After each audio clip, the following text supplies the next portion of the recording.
Hello and welcome. I'm Michelle Klock, editor of Current Protocols at John Wiley & Sons Publishers, and I'm delighted to introduce today's webinar titled Maximizing High-Dimensional Human Immune Monitoring with Mass Cytometry. This webinar is being co-sponsored by Fluidigm and Current Protocols, a Wiley publication. Fluidigm develops, manufactures, and markets life sciences analytical and preparatory systems for markets such as mass cytometry, high-throughput genomics, and single-cell genomics. Fluidigm sells to leading academic institutions, clinical research laboratories, and pharmaceutical, biotechnology, and agricultural biotechnology companies worldwide. Their systems are based on proprietary microfluidics and multi-parameter mass cytometry technology and are designed to significantly simplify experimental workflows, increase throughput, and reduce costs while providing excellent data quality. Fluidigm products are provided for research use only and are not for use in diagnostics procedures. To learn more about Fluidigm, please visit www.fluidigm.com. Current Protocols is in its 31st year and provides the highest quality, peer-reviewed, and regularly updated step-by-step research protocols to life scientists worldwide. With 18 titles and over 20,000 protocols containing exquisite procedural detail, extensive troubleshooting tips, and example results, Current Protocols provides researchers with reliable, efficient methods to ensure reproducible results in the lab. During today's presentation, we encourage you to submit your questions throughout the event by clicking on the Ask a Question box at the bottom of your screen. Your questions will not be seen by any of the other attendees. The webinar will be recorded and available for viewing in the next few days, and we will send you an email with details about how to access the on-demand webinar. And now, it's my pleasure to introduce today's speakers, Adeeb Rahman and Michelle Poulin. Dr. Rahman is an assistant professor at the Icahn School of Medicine at Mount Sinai and has a broad background in human immunology complemented by a keen interest in technology, engineering, and assay development. As the Director of Technology Development for Mount Sinai's Human Immune Monitoring Center, Dr. Rahman oversees a range of cutting-edge technology platforms with a focus on high-dimensional single-cell characterization. He established and oversees the Human Immune Monitoring Center Comprehensive Cytometry Program and leads the HIMC's research efforts to develop and optimize reagents, protocols, and computational tools to maximize the value and utility of this powerful platform in deciphering the complexity of the immune system across a broad range of research areas.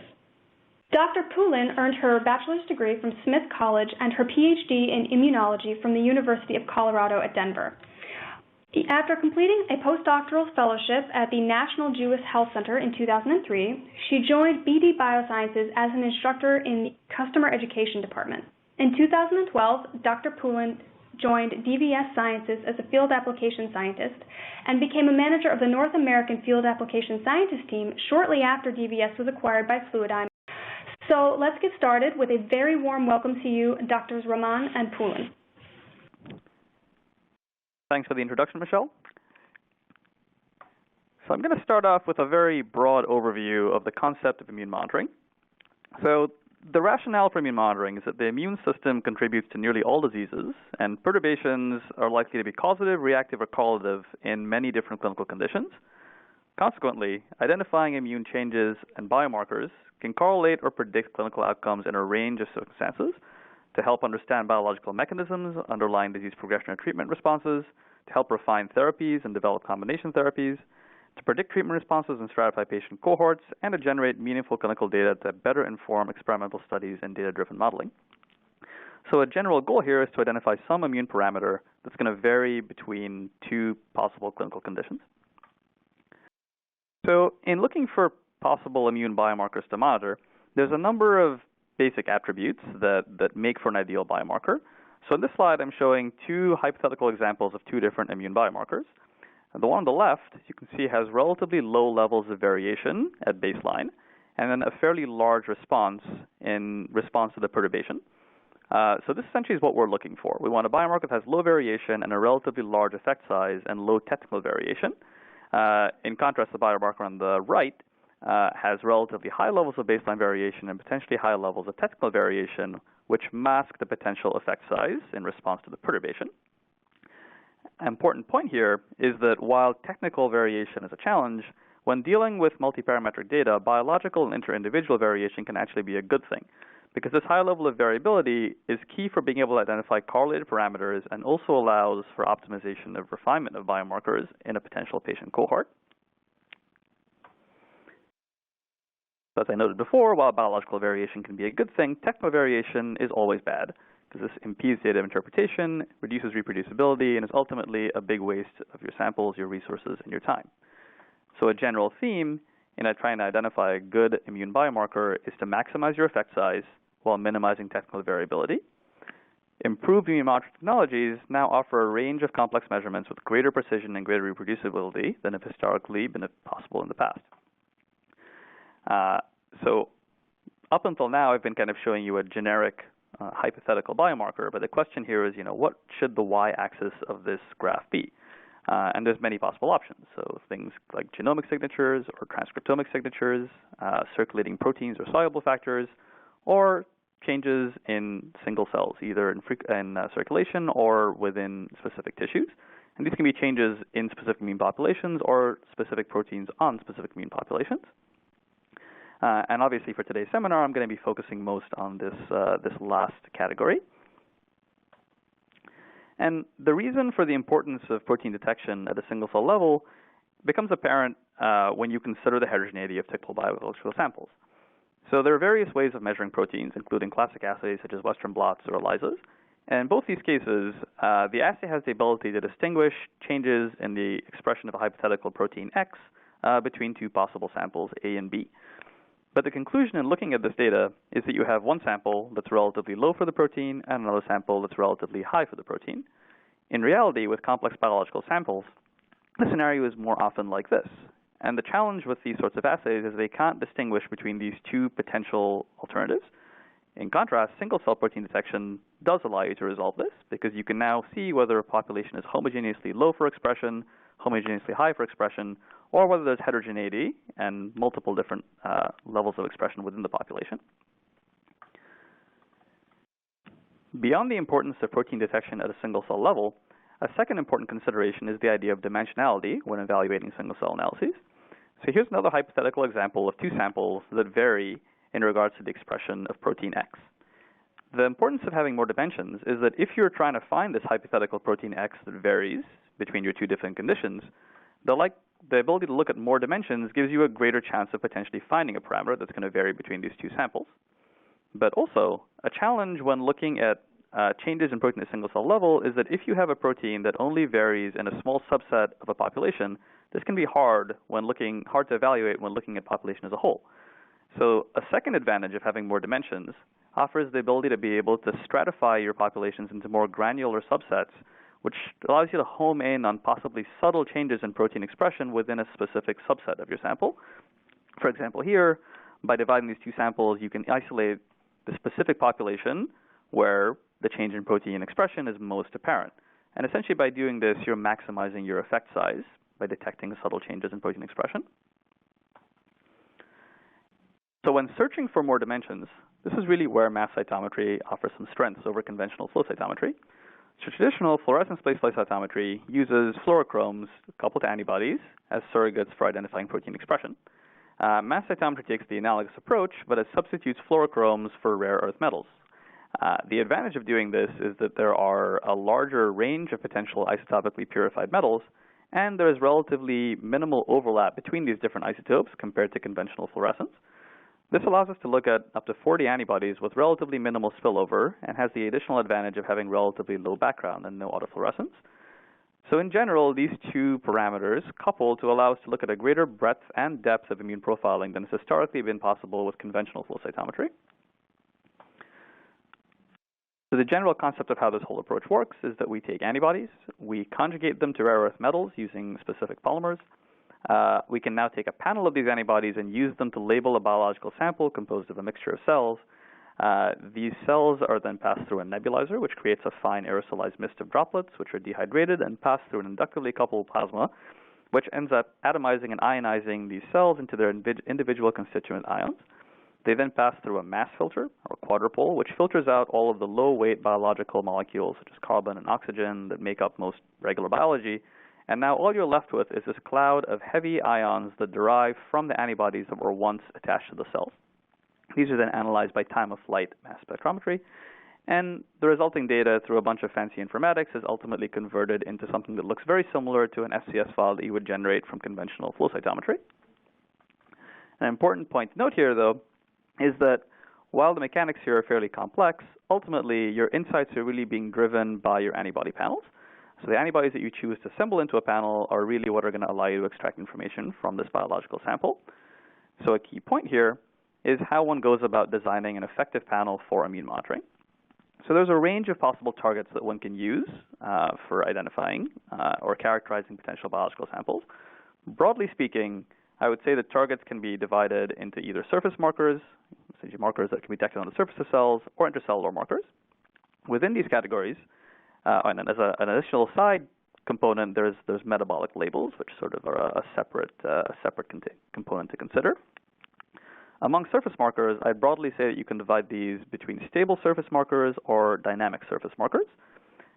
Similarly, with intracellular markers, I would broadly say that they can be either stable intracellular markers or dynamic intracellular markers.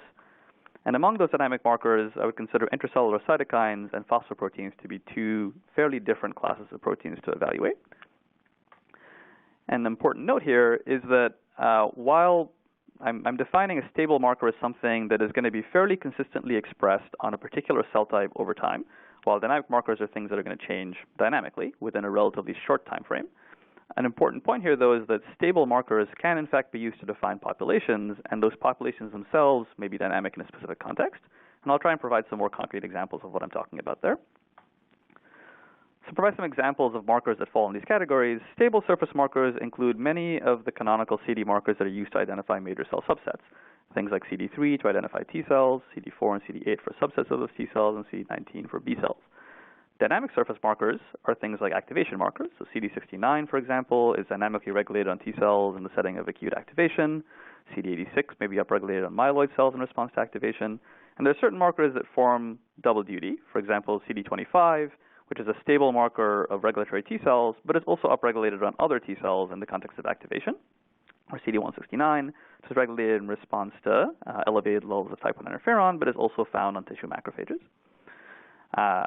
Metabolic labels, which I touched on, are things like IDU. So these are not antibody-based reagents, but rather they're things that you can add to your cell culture media that are going to label cells depending on their metabolic activity. In the case of IDU, cells that are actively in S phase. Stable intracellular markers are things like transcription factors, for example, FOXP3, which is a stable transcription factor to mark Tregs.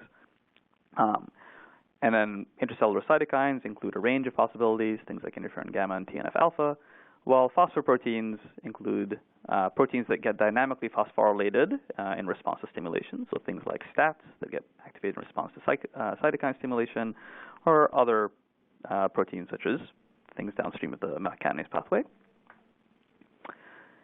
And in designing panels to leverage these various sorts of markers, there's a number of considerations, and each type of marker requires some thought to be given into what the actual experimental system needs to be. So, for example, in the case of metabolic labels, these do typically need to be added to cell cultures, so they require at least a brief culture period to work. Stable surface markers, in many ways, are the easiest category to find because essentially these just require taking a sample and adding your antibodies, so there's really no special requirements there.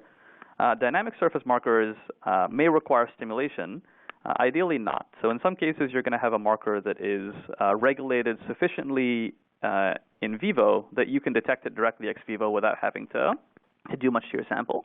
In many cases, though, some of these proteins are expressed at relatively low levels, and so something has to be done to a sample ex vivo to be able to upregulate expression to the point of detection. So intracellular markers fundamentally do require permeabilization or fixation and permeabilization of the cells, which is a difference versus stable surface markers. And then some of these dynamic markers also suffer from this challenge of having relatively low expression directly ex vivo. So detection of most intracellular cytokines requires some stimulation of the cells, typically with some sort of a secretion inhibitor to prevent the cytokines from being secreted and allow them to accumulate inside the cell in order to be able to get detectable levels. And then this also requires fixation and supportant permeabilization to be able to get access to the antibodies.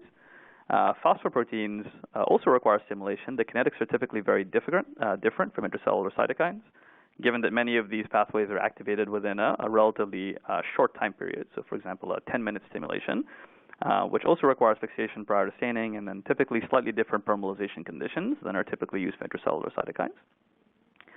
And independent of these general considerations that are sort of specific to a particular approach, there's broader considerations such as protein target abundance and the frequency of the population you may be interested in, the quality of the antibodies that are being used, and ultimately minimizing technical variation that would apply regardless of what kind of experimental system that you're working with.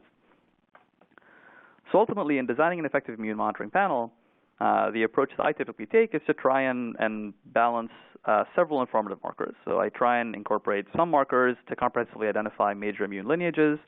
I try to provide some markers to get deeper stratification of specific subsets within those lineages, and then also add some markers that are dynamically regulated in the specific experimental context that we're studying.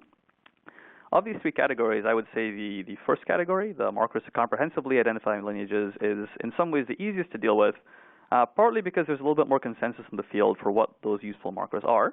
In contrast, the other two categories are constantly evolving, and the specific markers that are most relevant really do vary for a specific study context.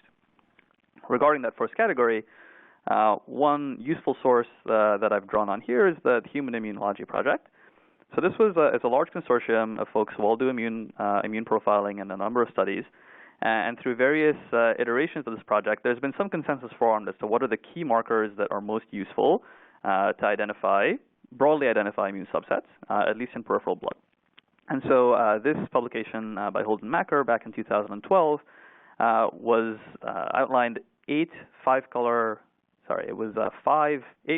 flow cytometry panels that contained a combined range of markers to identify most major immune subsets in peripheral blood. So we've taken those 5 8-color flow cytometry panels and adapted them into a single 26-parameter CyTOF panel, including a few additional markers that have become more relevant, I think, since that paper was first published. And this is just an example of that panel applied to whole blood and analyzed using SPADE analysis, showing that we can use this approach to identify most major immune subsets, as well as some of the additional heterogeneity within those individual immune subsets. And given that the CyTOF gives us an ability to measure almost 40 parameters, the nice thing about this approach is that in addition to providing all of these core markers to identify major immune subsets, we still have a fair amount of bandwidth left over to be able to customize specific markers to address study-specific goals. And independent of actually designing a panel, another equally important consideration is really to take steps to try and ensure high-quality reproducible data. And this is really thinking about what the possible sources of variability in cytometry experiments might be. So there's true biological variation, which is typically what most investigators actually care about. But there's, of course, assay artifacts. So in the case of mass cytometry, subtle things such as signal spillover, doublets, and nonspecific antibody binding. There's potential instrument variations. There's potential reagent variations. And there's, of course, sample processing and technical variation. And the important thing to note here is that all of these can lead to batch effects and ultimately erroneous interpretation of your data. So when designing a panel, one aspect is trying to compile a set of markers that are going to be most informative in your specific context. And a second equally important aspect is to take steps to try and minimize these potential sources of error to maximize your biologically informative conclusions. So here are a couple of best practice guidelines that I would suggest to help mitigate those. So in designing panels, I think it's very important to take into consideration antigen abundance, as well as potential channel crosstalk to help minimize potentially problematic interactions. It's always good to optimize and standardize reagents as much as possible to help improve reproducibility, develop relatively streamlined sample processing protocols. Barcoding is a really powerful approach that allows samples to be batched to minimize technical variability. And I'll touch on barcoding a little bit more in a future slide. At the level of the instrument, we routinely optimize and record all instrument parameters every day and before acquiring every sample, so those can at least be tracked. We include normalization beads, which are spiked into every sample and help to account and track for instrument variation, and also provide a means to normalize for that variation. We also include biological reference samples to track variation at the level of sample staining and cell-specific variation.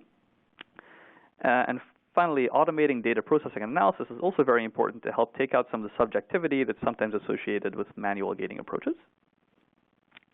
So those are some general outlines. I wanted to provide a few concrete examples now of some projects that we've done where we've essentially combined panel design with some of these considerations, just to show you the possibilities that then unfurl when you have a good setup established.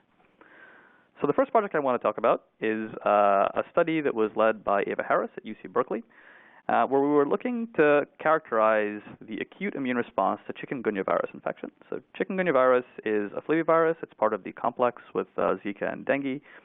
It's mosquito-borne. And it's a significant disease burden in large parts of the world, resulting in high fever, headaches, muscle pain, skin rash, and severe joint pain. So the cohort we were studying was a cohort of children in Nicaragua. And the study design here was that the hospital in Nicaragua had collected blood from these children at the acute phase of infection when they first arrived at the hospital, and 2 weeks later at convalescence. So peripheral blood non-nuclear cells were prepared from these blood samples and shipped to Sinai for cytoph analysis. And we did a paired analysis of the acute and convalescent samples, where we barcoded these pairs and pooled them together to really minimize variability and maximize our ability to identify subtle differences between these two time points, and then stained with a comprehensive profiling panel to identify a potential immune signature of infection. So here's an example of what that data looks like. So this is data visualized using TSNE, which is a dimensionality reduction approach that we leverage quite often for visualizing some of these high-dimensional data sets. So what you're looking at here is data from the acute and the convalescent samples pooled together for one patient. And the TSNE plot on the left is colored based on the time point. So you can see that the dots in red are cells that derived from the acute sample, while the dots in blue are those that derive from the convalescent sample. And you can see that there are several portions of this TSNE map where those cells are relatively commingled, suggesting that there's minimal phenotypic differences between those samples at that given, between time points. Whereas if you look over on the left of the map, you can see that there is another subpopulation that's largely represented only at the acute phase, and another that's largely represented only at the convalescent phase. So this is our first hint that there is, in fact, something biologically interesting happening to the sample in response to the infection. The way that we start digging into this more is to leverage automated clustering approaches. So we use an approach called Louvain clustering, also known as phenograph, to be able to unbiasedly cluster this data in a high-dimensional space. You can now see the center TSNE map is the same map, but now it's colored based on clustering. And on the right, we have a heat map where each of those population clusters is shown based on the markers it express. So every row is a potential population, and every marker is the marker expression. Every column is a marker that defines that particular population. So this is just looking at data from one single sample, but the challenge here is now scaling up this analysis to apply across the entire cohort. So here in this heat map, we now have a row for every population in every patient. So we've got about 50 or so patients and about 50 or so rows, so about 2,500 possible rows in this data set. So by meta-clustering across all of this data, we're able to find certain populations that look like they're consistently found across multiple patients and have a consistent phenotype. So once we get to this point, we can now annotate these potential population clusters based on the canonical markers they express. So for example, one of these look like they are CD14 high monocytes, another look like they're B cells, another look like PDCs, and another look like plasmablasts. Once you've gotten to the point where we can actually enumerate or annotate these potential populations, we can now run some association analytics to be able to find possible populations that change in response to the perturbation, in this case, the time point of viral infection. So here you can see that CD14 monocytes look like they are elevated in the acute phase and go down at convalescence, as do PDCs. In contrast, PDCA1 DCs look like they're elevated at convalescence relative to the acute phase. And T follicular helper cells look like they're kind of intermixed. In some cases, they're going up. In some cases, they're going down. And this actually provides some interesting inter-individual variability that might prove informative with other clinical correlations. We can also go a step further. So here, this is an example of sort of dynamic changes in immune populations that are defined by stable markers, echoing back to the point I touched on earlier. We can also now look for potential dynamic markers by drilling into the CD14 monocyte subset, for example. Here we have 3 different markers that look like they actually are dynamic in the setting of acute infection. So CD40 looks like it's elevated, CD209, and CX3CR1. So all the markers that I focused on here are primarily surface markers, and the study here is in peripheral blood, but we can adopt a similar strategy to also look at cells derived from tissue samples. So in another study, led by Miriam Murad here at Mount Sinai, we were interested in characterizing the immune microenvironment of lung cancer. The general study design here was to collect peripheral blood as well as tumor samples and lung and adjacent lung tissue from primary surgical resections of patients with non-small cell lung carcinoma. The strategy here was that we took cells derived from each of these three biological compartments and barcoded them and pooled them together, and then ran a combined analysis to be able to identify immune cell subsets that were differently expressed between blood, lung, and tumor. So here we have a deep characterization of both the T-cell compartment as well as the myeloid compartment of these tumors, where we've been able to run a similar analysis approach to be able to find a range of different immune subsets characterized by complex marker expression patterns that vary between these different tissue compartments. And using this approach, we're able to find cell subsets that were enriched in the tumor, for example, PD-1 positive T cells and regulatory T cells. An interesting corollary that came out of this project, which is sort of a CyTOF-specific aspect, is the detection of unusual metal expression patterns in some of these patients. So one of the points I touched on earlier was that CyTOF typically doesn't suffer from autofluorescence because the premise of these assays is that the metals that we typically conjugate to antibodies are not present in biological samples. In contrast, in this study, there were a handful of patients in which we noted relatively high levels of cerium expression. By doing high-dimensional single-cell analysis, we were able to show that the cerium was in fact accumulated in a specific population of macrophages in the lung.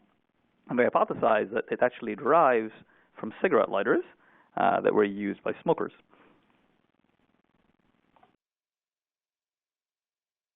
While the examples I've shown you so far were largely focused on using surface markers to identify cell types, I want to also show you some examples where we're using intracellular cytokines and other dynamic activation markers. So here's another study led by Ana Fernandez at Mount Sinai, where we're using monocyte-derived dendritic cells to look at the immune response to acute dengue virus exposure. So these cells are being infected with two different strains of dengue, either dengue 2 or dengue 4. And the example I'm showing you in this slide here is detection of the intracellular virus antigens in these infected cells. And you can see that there's a time-dependent increase in the frequency of infected cells, and we have a much higher level of infection when infecting these cells with dengue 4 than we do with dengue 2.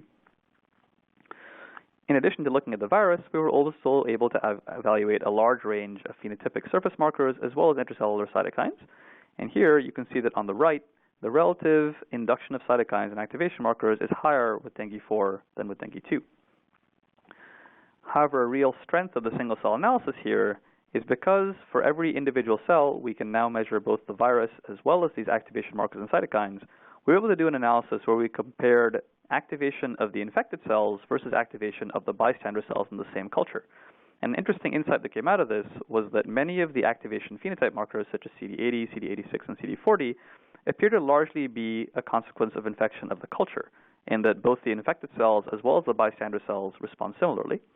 In contrast, intracellular cytokine production appeared to be a direct response to infection, in that we saw much higher levels here, specifically within the infected cells, rather than the uninfected cells in the same culture.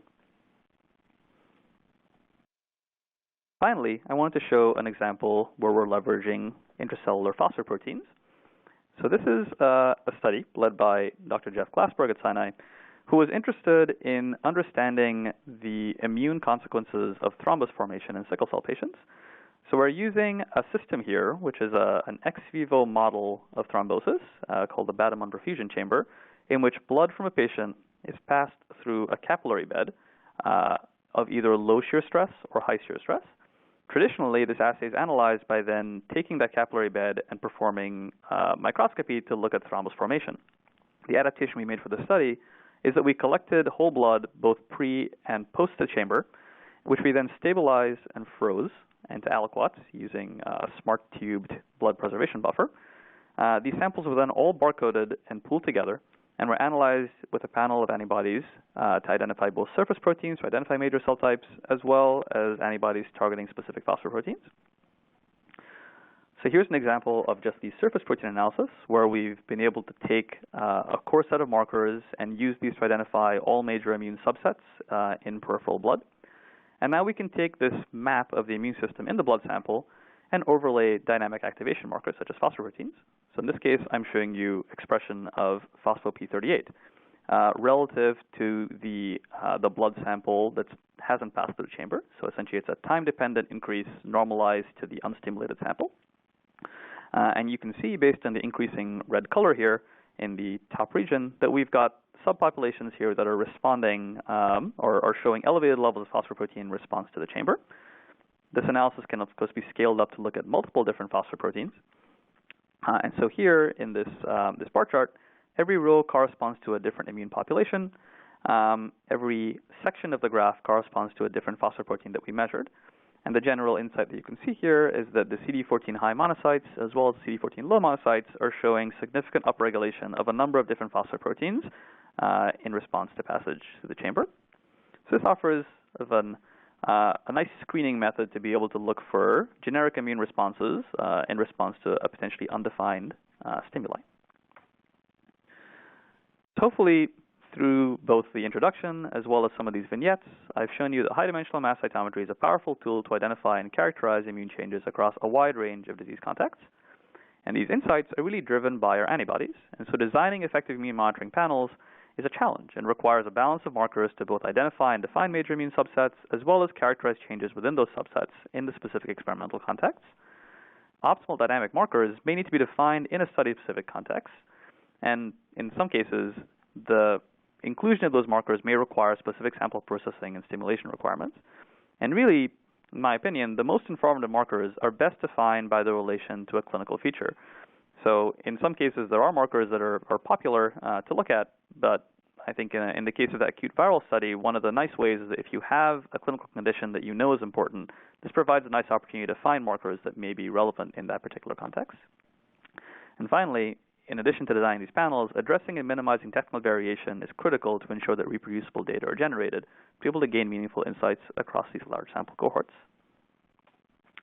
And I'm going to end by acknowledging the entire human immune monitoring team, which is critical for all the studies that I've pointed out. Thank you.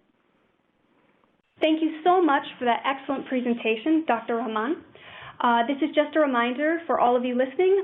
Please submit your questions as we continue on by clicking on the Ask a Question box down below. And now we will hear from Dr. Poulin, Fluidigm Field Applications Specialist.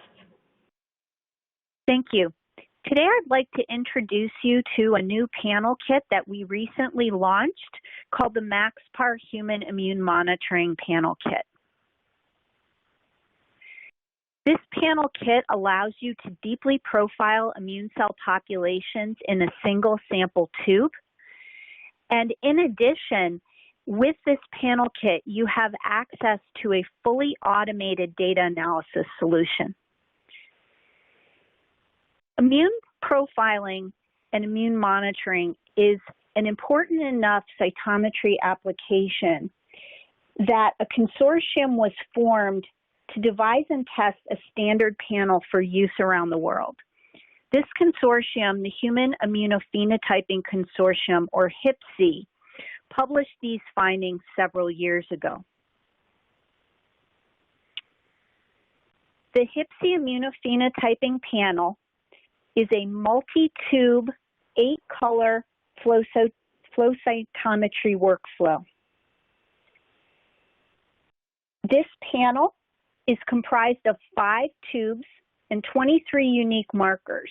But what you'll notice in this panel is that the identification of different immune cell types have to be identified in individual tubes.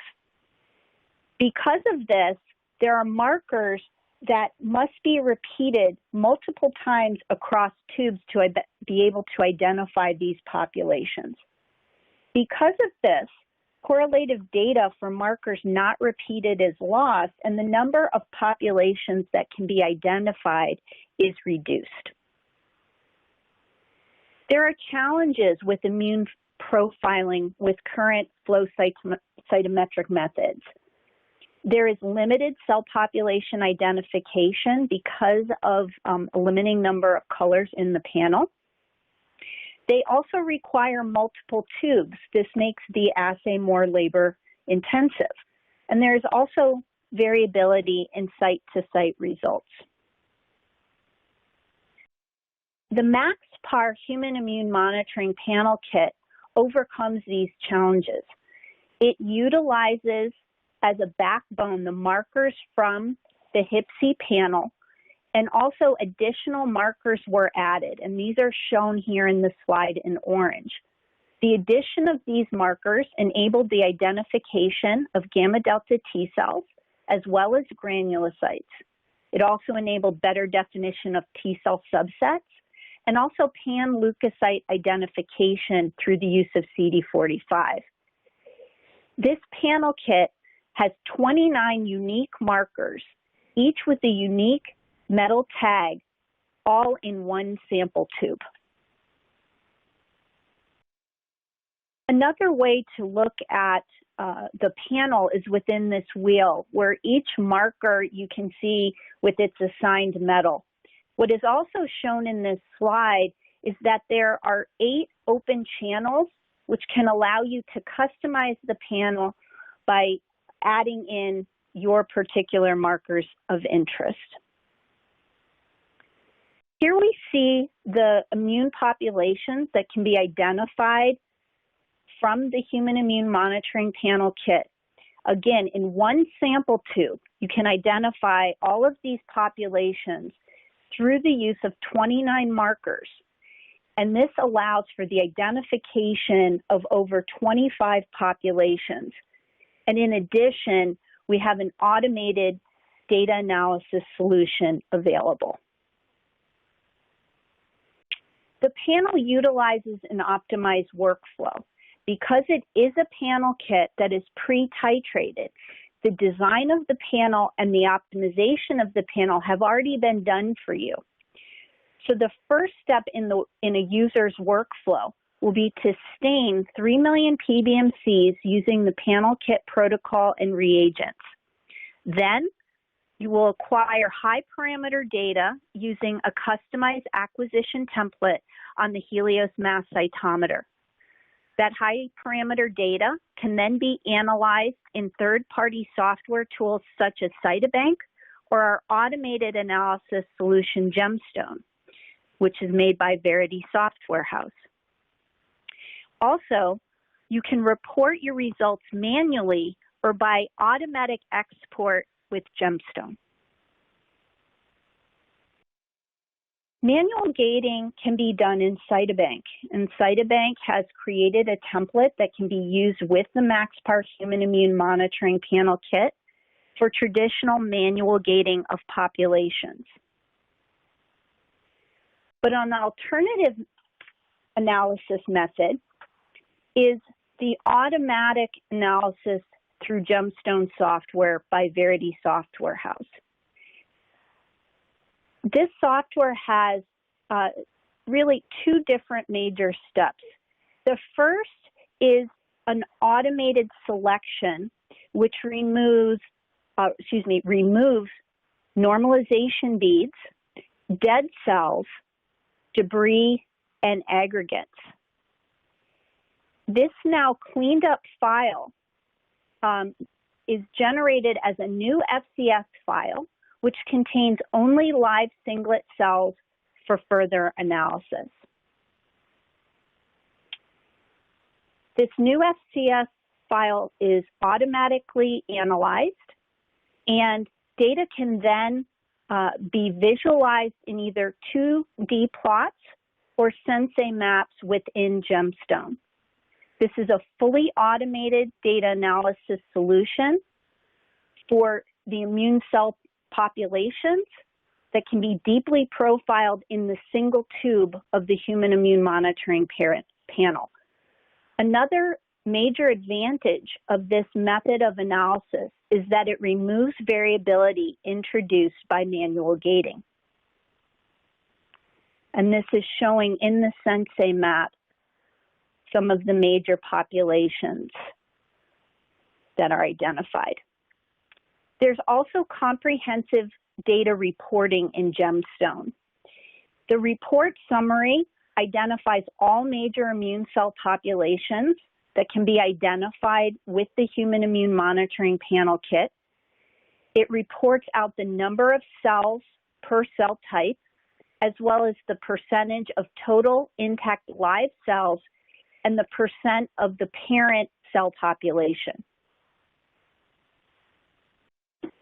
In the next few slides, I'll go through some of the panel kit validation that was done, including repeatability, reproducibility, and trueness. The repeatability was validated to measure the variation in predefined population percentages for a single lot of PBMC stained in parallel. The way this was done was a single technician stained a single PBMC lot in 2 batches in triplicate.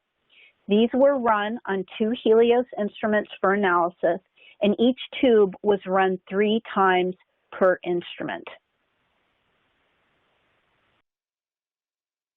Here is displayed 16 populations that were identified in the analysis, and the mean population percentages for those populations with plus or minus standard deviation of the triplicate runs of each sample, shown for the runs on each instrument.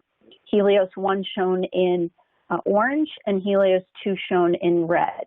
And what this shows is that the standard deviation of the runs is very small within the triplicates, as well as very good repeatability between the instruments as well.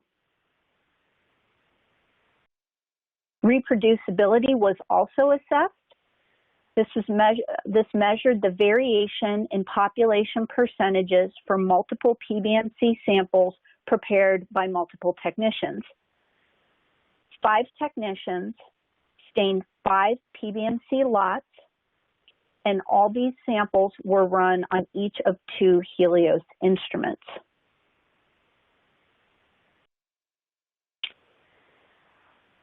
Here we're displaying the CV of mean percent populations from the same PBMC sample prepared by 5 technicians and run on the first Helios instrument. We can also see those results here run on the second Helios instrument, and then these results overlaid on one another. And here you can see that the reproducibility as shown by the CV for these different populations was certainly within acceptable limits.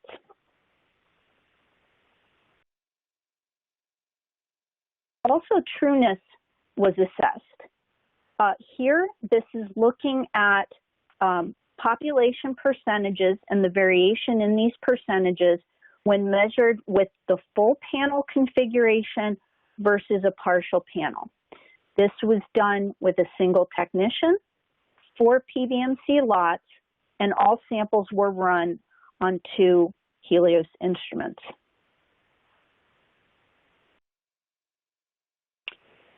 Here it shows that the full panel with 29 markers and the 12 populations that were assessed in the validation test, and this was compared to partial panels, which included a 10-marker T-cell panel, an 11-marker B-cell panel, and a 12-marker monocyte NK panel, and the subsets that were assessed in each of those partial panels.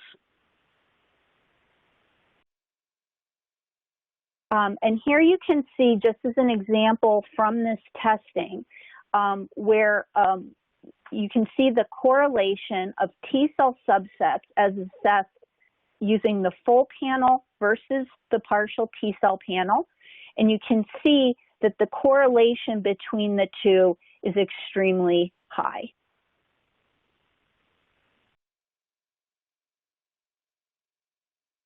So in summary, the MaxPar Human Immune Monitoring Panel Kit is a powerful single sample tube workflow for deep immune profiling. It is comprehensive. It allows for the deep profiling of immune cell subpopulations across 29 markers simultaneously, all from a single tube. It is powerful. It allows you to acquire valuable information from limited or precious samples, and it is reliable.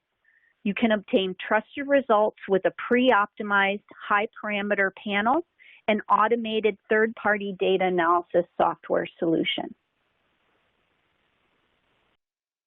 Thank you.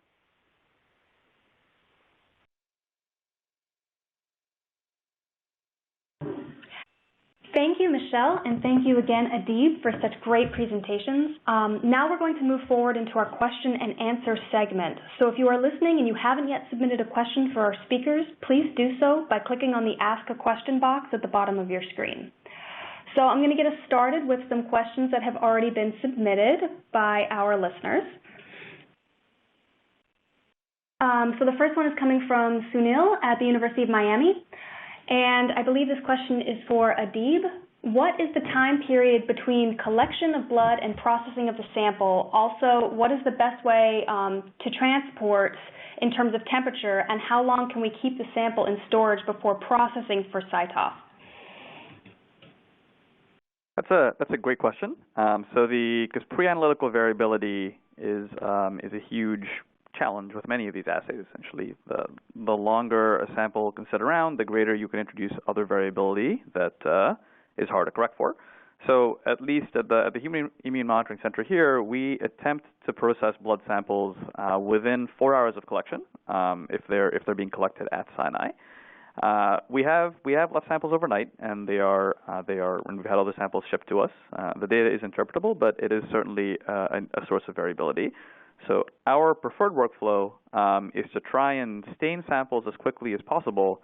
But the nice thing for CyTOF analysis is once samples have been stained, whole blood in particular, and it can be fixed, and that those fixed samples can then be stored for very long periods of time. So we've done tests with whole blood where we've stored samples for up to 6 months in the freezer after staining, and the data quality remains pretty good. So our workflow really is to try and stain samples as quickly as we can before collection. Oh, and I guess you asked about temperature as well. So in the case of temperature, we tend to ship blood at room temperature in temperature-controlled containers. And the reason for that is that if you try and chill blood, you may inadvertently induce platelet activation and aggregation with your sample. So room temp is generally best. Great. Our next question comes from Yusuke at Dana-Farber. What analysis tool did you use for showing all of your median marker intensities for each subset? And that's also for you, Adeeb. Yeah, so we have a number of different tools. That particular, I think, if you're referring to the heat map display, that's data on in-house analysis pipeline that we've developed here at the HIMC. It leverages Louvain clustering. It's also known as phenograph. But there are a few tools that can do this sort of heat map approach. We essentially have an R-based implementation of phenograph that we use for that. Great. So the next question is from Joanne at the University of Virginia. How do you handle markers that are negatively impacted by fixation, especially with methanol or fixing for barcoding? I believe that might have been for Michelle. I have a feeling that Adeeb can probably speak to that more readily, but in general, clones can be chosen that are known to be fix resistant. Also, in some barcoding procedures, the protocol can be modified such that fix-sensitive epitopes are stained prior to the barcoding fix, but I'll also let Adeeb add to that. Yeah, no, that's exactly right. So those are essentially the two steps. So it is definitely important to be aware that fixation has a huge impact on a number of markers. Some more so than others. So, for example, CD3 is fairly robust to fixation, whereas many chemokine receptors are going to be very impacted by fixation. So part of the most basic limitation is you sometimes just have to be cognizant of what you can and cannot effectively analyze in a fixed sample, and then design your panels accordingly around that. Choosing the best clones in a given situation is important, and then we tend to do a two-step staining approach for almost all of our fixation-based experiments, where we try and stain sensitive surface markers in the fresh sample prior to fixation. We then fix the sample and then do our methanol parameterization and then come in with antibodies for the intracellular or phosphomarkers after that point. One nice thing to note on a related note there is that the actual metal-labeled antibodies themselves are very stable to fixation as well as organic solvents like methanol. So unlike in flow cytometry where you have to worry about certain fluorochromes being impacted by methanol, then in the case of mass cytometry, really, once the cells are stained, you can throw methanol on them and not really worry about losing your staining intensity. Great. We have one question that's kind of looping back to the first question, and this one is from Elena at UNC. She just wanted some clarification on what temperature you say you store your samples at. There might have been a bit of breakup on the phone. Yeah, so there's actually, it depends how long we're planning to store them prior to acquisition. So we have two different workflows. So we've typically, if the samples can be acquired within a week, we store them at 4 degrees Celsius. If we plan to do prolonged storage, we transition them into minus 80 in freezing media. So we actually have a publication on this that was in the Journal of Immunological Methods earlier this year. The paper is actually called Average Overlap Frequency, and it's really focuses on a metric that we developed to be able to evaluate staining quality.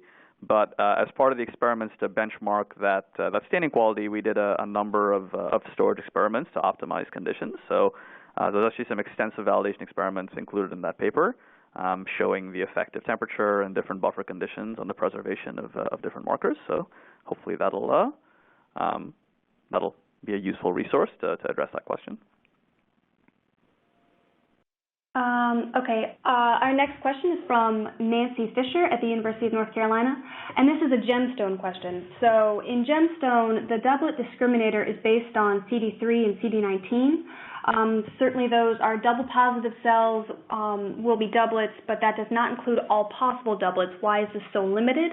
And is there a more comprehensive way to identify doublets and aggregates?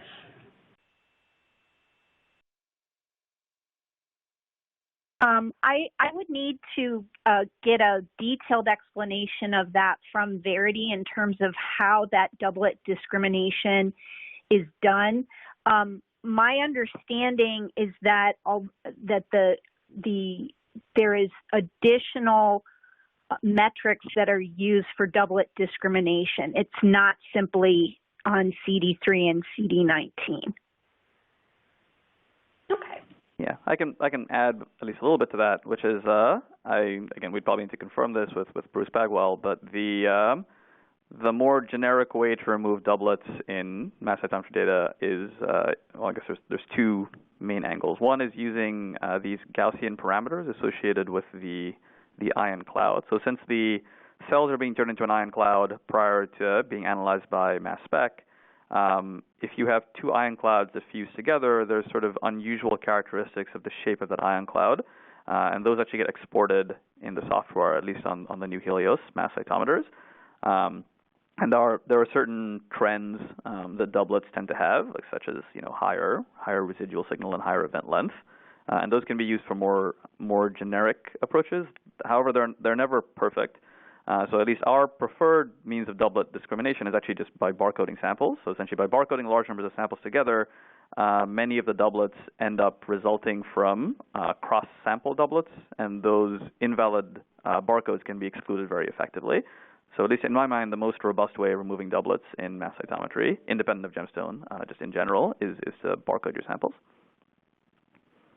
Yes, thanks, Adeeb. I misspoke. What I meant to say is that CD3 and CD19 is used as an assessment of, I believe, the success of the doublet discrimination. But like Adeeb said, the use of the Gaussian discrimination parameters is important to that process, as well as staining with iridium intercalator and event length. All of that is used in the Sensei algorithm in the cleanup procedure, but Verity could give specific details on exactly how that's done. Great. All right. Our next question is coming from Weilin at Sanofi. How do you confirm or assess matrix interference from different subjects? Yeah, that's a challenge. So I will say, generally, if you're working with peripheral blood samples and you isolate PBMCs from those samples, the matrix effects aren't as much of a concern because you've essentially taken the cells out of their native matrix. When you do whole blood or whole blood experiments, it certainly is a bigger concern. So it's a complicated issue. One of the things that we have been doing is we've actually developed, I didn't talk about this in the seminar, but we've actually been, we've developed this lyophilized reference PBMC standard in collaboration with BioLegend. They're based on the BioLegend VeriCell platform. And so we have a metal labeled flavor of these VeriCells that we can actually spike into whole blood samples.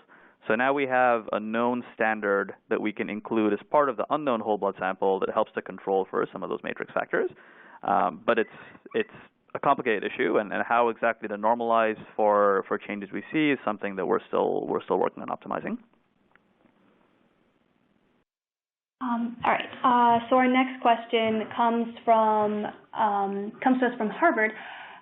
So this person's asking, they've observed that B cells are affected during staining processing, and they want to know, is this something you've also come across, and if so, do you have any suggestions to fix this issue? I guess I probably need some more clarification on what affected means in this case.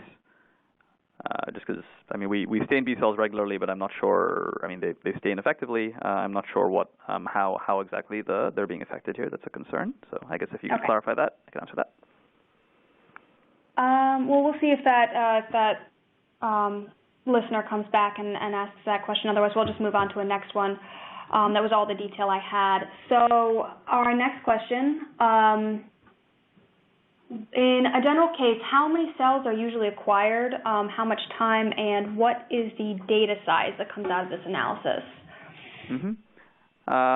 So that's also not an entirely straightforward question, because the number of cells that you acquire is actually a function of what your experimental question is. So the thing that should really drive the number of cells you acquire is the frequency of the rarest population that you're interested in. So, for example, if the population of interest in a given sample is, let's say, 10% of the overall sample, you probably only need to acquire, a few tens of thousands of cells to be able to get a sufficient number of cells for analysis of that population. If you're interested in a very rare subset, then you may need to acquire a lot more. So, for example, we do some work on samples from myeloma patients where we're trying to identify very rare residual tumor cells, and in those cases, we may need to acquire millions of events. So it's a very different sort of situation. I will say for the average PBMC experiment, if we're just looking to do a nice global analysis of all the major and, relatively minor subsets within a human PBMC sample, 300,000 events is sort of a nice target. We usually run our samples at around 300 events per second. And so including all of the sort of sample prep or the instrument prep and washing between samples and things, we tend to average about a half an hour per sample for data acquisition to get about 300,000 events. Was that the whole question? I actually don't recall if there was another part to that. They were asking about how large the data file size is, but I would imagine that's... Yeah, it's also, I guess an important point there is that there are actually two different data file formats to consider on the CyTOF. So the CyTOF actually collects data, the raw data, in something called an IMD file, an integrated mass data file. And so those files are what are being generated in real time, and they are huge.